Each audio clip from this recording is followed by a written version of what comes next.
예수님께서 공생의 사역의 상당 시간을 갈릴리 지역에서 사역을 하셨습니다. 우리가 잘 아는 것처럼 갈릴리 호수 주변에 여러 마을이 있었고 그 여러 마을 중심으로 예수님께서 주 사역을 진행하셨습니다. 그 당시에는 갈릴리 호수 주변에 15개가 넘는 어촌이 존재하였습니다. 가버나움, 게네사렛, 막달라, 디베레아, 거라사 등과 같은 친숙한 이름의 여러 마을들이 갈릴리 호수에 있었습니다. 그래서 예수님께서 그 마을을 다니시면서 천국 복음을 전하시고 약한 자들을 치유하시고 귀신 들린 자들을 자유케 하셨는데 걸어서 가시는 경우도 있었지만 오늘 본문의 말씀처럼 때로는 배를 타고 이 갈릴리 호수를 가로질러서 이동하시는 경우도 상당히 많이 있었습니다. 그래서 본문 말씀에 있는 것처럼 하루는 제자들과 함께 배에 오르사 그들에게 이르시되 호수 저편으로 건너가자, 이렇게 예수님께서 말씀을 하셨습니다. 그래서 어느 배를 탔는지 그런 것은 정확하지 않지만 예수님께서 배에 오르셔서 제자들과 함께 호수 저편 거라사 지역으로 예수님께서 가고자 하셨다는 것을 알 수가 있습니다. 예수님의 말씀을 듣고 제자들이 예, 아멘 이렇게 응답을 하고 예수님을 모시고 이제 호수를 건너 건너편으로 나아가게 됩니다. 그런데 여기서 한 가지 생각할 수 있는 것은 뭐냐면, 마치 요즘 우리가 배를 운항하기 전에 일기예보를 듣고 풍랑주의보라도 있으면 배를 띄우지 않는 것처럼 제자들도 나름대로 상황을 보고 그들이 예수님의 말씀에 반응하지 않았을까 하는 생각을 해보게 됩니다. 마치 풍랑주의보라도 있는 것처럼 막 바람이 불고 물결이 일어나는데 예수님께서 그런 상황 가운데서도 야, 배 타고 이동하자 말씀을 하셨다면 제자들이 본문 말씀 가운데 있는 것처럼 정말 아무런 의견을 제시하지 않고 순종하며 따랐을까 하는 생각을 해보게 된다는 겁니다. 무슨 말이냐면 우리의 순종이 어느 상황까지 순종을 할 수 있는가 하는 그런 질문을 해보게 되더라는 거예요. 그러니까 제자들은 지금까지 순종하는 것처럼 보이지만 어떻게 보이면 그들의 순종은 자신들의 판단을 근거로 하는 순종이다, 이렇게도 충분히 해석할 수가 있다는 겁니다. 예수님 말씀하셨지만 우리가 보기에, 우리가 판단하기에 별 문제가 없어 보이니까 그들이 예수의 말씀에 순종한 것이 아닐까. 만일 풍랑주의보라도 있고 바람이 불고 당장이라도 큰 어려움을 당할 것 같은 상황이었는데 예수님께서 배를 띄워라 말씀하셨다면 정말 제자들이 배를 띄워 예수를 모시고 건너 마을로 이동을 했을까 하는 질문을 해보게 되더라는 겁니다. 우리의 믿음은 과연 무엇에 근거한 믿음, 우리의 순종은 어떤 상황 가운데 순종하고 있는가 하는 것을 우리가 조금 더 면밀히 들여다볼 필요가 있다는 겁니다. 여건이 됐을 때, 내가 판단했을 때 별 문제가 없다고 여겨질 때 순종하는가? 아니면 아무리 생각해봐도 순종할 수 없을 것만 같은 상황이고 내 인간적인 상식과 이성의 판단으로 볼 때는 불가능하거나 많은 위험 요소가 있다고 생각되는 그 상황 가운데도 정말 예수님 말씀하시면 제가 가겠습니다 하는 그러한 믿음의 순종이 내게 있는가 하는 것을 우리가 좀 더 면밀히 들여다볼 필요가 있다는 겁니다. 오늘 본문 말씀에도 있지만 우리가 이제 내일 모레 주일에도 그와 같은 내용을 좀 더 다룰 것 같습니다. 그 주제를 저희들이 좀 더 깊이 생각해 봤으면 좋겠습니다. 제자들이 예수님의 말씀을 따라 이제 출항을 하게 됩니다. 근데 말씀드렸던 것처럼 그들이 생각할 때 별 문제 없을 것 같으니까 출항을 한 것으로 충분히 짐작게 되는 상황이 연이어 나타납니다. 23절, 행선할 때에 예수께서 잠이 드셨더니 마침 광풍이 호수에 내리침에 배에 물이 가득하게 되어 위태한지라. 그래서 22절과 23절은 완전히 상황이 바뀐 것을 우리가 볼 수가 있습니다. 22절에 제자들은 예수님과 함께 배를 타고 건너편으로 출발할 때만 해도 그들은 별 문제 없이 순탄하게 어려움 없이 건너편 마을에 도착할 것을 예상했을 것입니다. 그런데 23절을 보니까 이제 그들이 돌아갈 수 없는 어느 지점에 다다랐을 때에 예상치 못한 큰 위기를 경험하는 것을 보게 됩니다. 마침 광풍이 호수에 내리치매. 우리말로는 광풍 이렇게 한 단어로 기록되어 있는데 원문에 보면 두 단어로 나타나 있습니다. 비와 바람. 감당할 수 없는 폭풍우와 감당할 수 없는 거센 바람을 제자들이 직면하게 되었다. 얼마나 비가 갑자기 많이 내렸는지, 그리고 얼마나 바람이 커서 풍랑이 일어났든지 하늘에서 내리는 물과 그리고 바람에 의해서 일어나는 물 때문에 배가 물에 잠기게 된 상황, 그리고 통제력을 상실해서 갈 바를 알지 못하고 그들이 정말 크게 어려움을 당했다는 것을 이 말씀은 일러주고 있습니다. 그래서 위태하다. 제자들이 예수님을 깨우면서 주여 주여 우리가 죽게 되었나이다 말할 수밖에 없는 그러한 위기를 제자들이 맞닥뜨리게 됐다는 것을 여기서 알 수가 있습니다. 도저히 통제할 수 없는 상황, 감당할 수 없는 상황, 주일의 말씀을 함께 나눴던 것처럼 버거운 상황을 제자들이 맞닥뜨리게 되었다는 거예요. 아마 제자들은 그런 상황 가운데서도 자신들이 뭔가 해보려고 했던 것 같아요. 예수님의 도움 없이, 예수님은 지금 자고 계시니까 자신들이 뭔가 해보려고 했어요. 아니, 예수님을 깨울 생각조차 못할 정도로 너무 상황이 급박하게 진행이 되어서 그들은 그 상황 가운데서 어찌하든지 이 위기를 모면해 보고자 그들은 최선을 다했을 것입니다. 어떤 사람은 물을 퍼냈을지 몰라요. 어떤 사람은 키를 잡았을지 몰라요. 어떤 사람은 어찌할지를 몰라서 완전히 패닉 상태에 빠져가지고 어떡하지? 사경을 헤매듯이 정말 힘들어하는 그 제자들의 모습을 우리는 여기서 볼 수가 있습니다. 이 모습을 그린 성화가 있어요. 오늘 말씀에 그런 내용까지는 준비를 못했는데 그 모습을 보면 제자들의 모습이 아주 적나라하게 잘 나타나 있는 것을 볼 수가 있습니다. 인생의 위기 가운데 통제할 수 없고 감당할 수밖에 없고 버거워할 수밖에 없는 인생의 위기를 대면하는 사람들의 모습이 어떠한가? 예수님과 함께 있음에도 불구하고 예수님을 의지하지 못하는 연약한 인생의 모습이 어떠한지가 그 장면에 잘 나타나고 있다는 것입니다. 그때 이제 제자들이 예수님을 깨우게 됩니다. 24절에 제자들이 나와 깨워 이르되 주여 주여 우리가 죽겠나이다 이렇게 말합니다. 우리가 죽겠나이다. 여기서 알 수 있는 것처럼 제자들의 판단은 이미 섰어요. 주님, 상황은 이런 상황입니다. 죽을 수밖에 없는 상황입니다. 이렇게 예수님께 이야기를 하고 있어요. 예수님이 우리 함께 계시지만 예수님은 지금 이 상황의 심각성을 잘 모르는 것 같은데 예수님, 우리가 다 죽게 되었습니다. 우리가 다 죽게 되었습니다. 우리는 이 상황에 어떠한 소망도 찾을 수가 없습니다. 이렇게 제자들이 한탄하고 탄식하고 절망 가운데 예수님을 깨우고 있는 것입니다. 말씀을 보면 예수님 도와주십시오 이런 느낌이 좀 아닌 것 같지 않습니까? 예수님 도와주세요 이렇게 좀 아닌 것 같아요. 예수님 깨어나십시오. 지금 우리가 죽을 수밖에 없는 상황입니다. 죽을 수밖에 없는 상황입니다.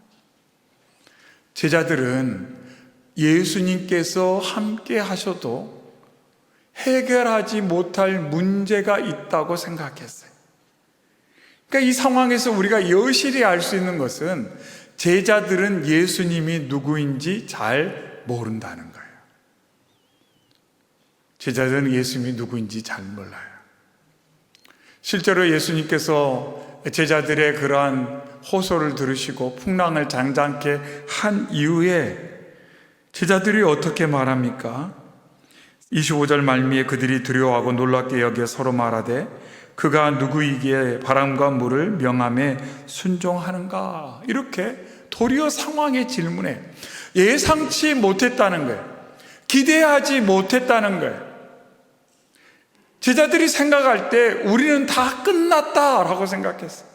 다 끝났다. 예수님이 우리와 함께 계셔도 이 상황에는 어찌할 수 없다. 어디서 많이 들어본 것 같지 않아요?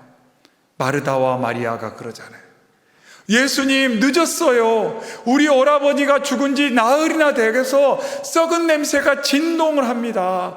조금만 더 일찍 오셨더라면 가능성이 있지만 지금은 다 끝났어요. 가능성이 없어요. 지금 예수님 오셨지만 이 상황에서는 그 어떤 기대도 우리는 할 수가 없습니다. 마르다와 마리아가 예수님께 아쉬움을 가지고 하소연을 한 것과 같은 모습이 여기서 나타나요. 제자들 마르다와 마리아, 그들은 예수님을 몰랐어요. 예수님이 누군지, 이 거친 풍랑을 잔잔하게 할 수 있는 그 어떤 대상에게도 통제력을 빼앗기지 않고 주도권을 빼앗기지 않고 모든 것을 주관하시는 능력의 하나님이라는 것을 제자들은 몰랐어요. 마르다와 마리아는 몰랐어요. 예수님께서 생명의 주관자라는 것을 그들은 온전히 알지 못했습니다. 그래서 어느 시점까지는 주님이 도와주실 수 있지만 어느 시점이 지난 다음에는 예수님도 전혀 그 능력을 발휘할 수 없고 그 상황에 대처할 수 없다고 제자들이나 마르다와 마리아가 생각을 했다는 겁니다. 여기까지는 예수님이 할 수 있는데 여기서부터는 예수님도 어찌할 수 없어. 우리가 예수님을 믿는다라고 말하지만 때때로 우리의 믿음도 그러한 경향을 갖고 있다는 것, 그러한 연약한 부분이 우리에게 있다는 것을 부정하기는 어렵습니다. 이런 상황까지는 예수님께서 역사하실 여지가 있지만 여기서부터는 왠지 불가능한 것 같아요. 여기서부터는 소망이 없는 것 같아요. 그래서 이런 상황에서 내가 절망하고 낙심하고 포기하는 것은 당연한 것 같은, 자연스러운 것 같은 그런 느낌을 받을 때가 있더라는 것입니다. 그런 제자들에게 예수님께서 뭐라고 말씀합니까? 너희 믿음이 어디 있느냐? 이렇게 말씀하세요. 너희 믿음이 어디 있느냐? 아마 제자들은 이 말씀을 들으면서 많은 생각을 했을 거예요. 예수님, 지금 저희에게 그런 말씀 하실 때는 아닌 것 같은데요. 상황이 위태로워서 제가 이런 반응을 하는 거 어떻게 자연스럽지 않습니까? 근데 예수님께서 말씀하시는 건 그거예요. 아직도 나를 모르느냐? 아직도 나를 모르느냐? 아직도 나를 그렇게 모르느냐? 너희들이 지금까지 나와 함께 하면서 내가 전한 복음을 들었지 않느냐? 내가 행한 놀라운 이적도 보지 않았느냐? 그런데 아직도 나를 모르느냐? 주일에도 말씀드렸잖아요. 믿음은 업히는 거예요. 안기는 거예요. 주님을 온전히 신뢰하고 나를 의지하고 나의 수고하고 무거운 짐을 주님께서 능히 감당하시고 나의 인생까지 가운데 역사하시고 내가 다 볼 수 없지만 신비의 영역에서 섭리하셔서 합력하여 선을 이루실 하나님이라는 것을 믿고 의지하고 맡기는 것, 그것이 믿음인데 제자들은 아직 그 믿음이 없었다는 거예요.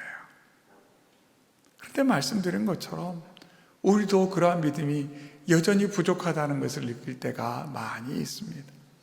그런데 이 연약함은 예수님께서 거친 풍랑을 잔잔하게 해 주셨음에도 불구하고 그들 안에서 갑자기 막 믿음이 생기고 그러지는 않았어요. 그러다가 결국 예수님께서 말씀하신 대로 십자가에서 고난당하시고 죽으셨잖아요. 그때 제자들은 다시 한번 믿음 없는 행동을 해요. 야, 끝났다. 야, 끝났다. 실망이다. 후회감을 갖고 마치 예수님이 자신들을 배신한 것처럼 예수님이 이럴 줄 몰랐다. 그리고 등을 돌리고 다 제살길로 도망갔어요. 그랬던 제자들이 부활하신 예수님 만나고 성령을 딱 세례받고 나니까 그들의 눈이 열렸어요. 우리가 주일에 말씀 나눴던 것처럼 또 다른 보혜사신 성령께서 오시고 나니 그들이 예수님이 누구신지를 깨닫게 되었어요. 십자가가 어떤 사건인지를 깨닫게 되었어요. 그래서 예수님을 온전히 아는 그 믿음으로 그들이 새로운 변화된 삶을 살아가게 되는 것을 우리는 누가복음에 이어서 사도행전 말씀을 통해서 알 수가 있는 것입니다. 예수님께서는 오늘도 저와 여러분에게 이렇게 말씀하실지 못해요. 내 믿음이 어디 있느냐? 이렇게 예수님이 질문하실지 모르겠습니다. 어찌 보면 우리가 평생 또 듣게 되는 질문일 수도 있어요. 근데 말씀드렸잖아요. 이 질문은 예수님께서 모르셔서 하는 질문이 아니라고요. 우리가 늘 해야 되는 질문이에요. 거친 풍랑 앞에서 아이고 죽게 됐다, 아이고 죽게 됐다, 다 끝나게 됐다. 혹여 내가 그런 생각이나 그런 말을 하고 그런 표현을 하고 있다면 그때 내가 질문해야 될 것이 있어요. 내 믿음은 어디에 있나? 나는 도대체 무엇을 믿고 있나? 나는 예수님을 어떻게 생각하고 있기에 이런 생각을 하고 이런 판단을 하고 이런 허탄한 말을 해버렸는가? 스스로 살펴봐야 한다는 것입니다. 그런데 말씀드린 것처럼 내 믿음을 내가 세울 수 없어요. 내가 예수님 등에 업혀야지, 예수님께 안겨야지, 예수님께 맡겨야지, 이렇게 생각하고 결단만으로도 우리는 부족하다는 겁니다. 그래서 예수님께서 약속하신 또 다른 보혜사 성령님이 오셔서 우리를 위해 말할 수 없는 탄식으로 기도해 주시고 우리를 붙들어 주시고 역사해 주시는 것입니다. 우리가 할 것은 딱 한 가지예요. 주님, 제 믿음 없는 것을 도와주십시오. 제 믿음 없는 것을 도와주십시오. 제 안에 계신 성령님, 제 믿음 없는 것 도와주세요. 예수님을 온전히 더 알도록 도와주시고 그로 말미암아 예수님 등에 업히게 하여 주시옵시고 예수님께 나의 수고하고 무거운 짐 다 맡기게 하여 주시옵시고 때로 보이는 것 들리는 것이 자꾸 내 마음을 압도해서 마치 내 인생이 끝난 것처럼 내 미래가 비관적일 수밖에 없는 것처럼 자꾸 부정적으로 내게 영향을 끼칠 때 아니야 눈에 보기에는 그래도 사람들의 말은 그래도 주님은 나의 삶 가운데 오늘도 함께 하시고 내일도 함께 하시고 영원히 함께 하실 거야. 선한 목자 되신 주님께서 나름 푸른 초장 쉴 만한 물가로 인도하시며 혹여 사망의 골짜기를 지날지라도 나를 안위하신다고 말씀하셨사오니 제가 주님 믿고 나아가겠습니다. 하나님 제게 믿음을 더하여 주시옵소서. 이 저녁에 기도할 때 우리가 기도할 많은 제목이 있지만 오늘 말씀 속에서 거친 풍랑 가운데 요동치면서 불안해하고 두려워하며 주여 주여 우리 살려주십시오라고 외쳤던 이 제자들처럼 어찌 보면 우리의 믿음 없음을 우리가 깊이 들여다보고 주여 주여 나의 믿음을 도와주시옵소서 간절히 기도함으로 말미암아 이 저녁에 내 마음과 삶을 붙드시는 주님으로 인해 세상의 거친 풍랑이 아니라 내 마음속에 일어났던 거친 풍랑부터 잔잔하게 해주시고 평안함 가운데 소망의 항구를 바라보며 주님과 동행하는 저희 모두가 되시기를 주님의 이름으로 축원합니다. 아멘. 이 시간 함께 찬양하겠습니다. 예수 우리 왕이여 함께 찬양하겠습니다.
시간 한 가지 기도 제목 가지고 우리 함께 기도하겠습니다.